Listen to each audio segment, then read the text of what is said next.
Debris extractors should be cleaned every 4 months.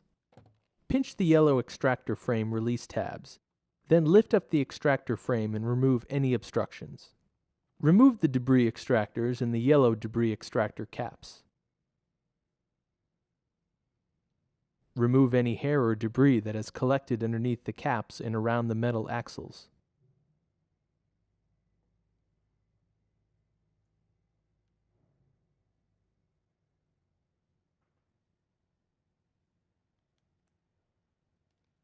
Remove hair and debris from the plastic pegs on the other side of the debris extractors.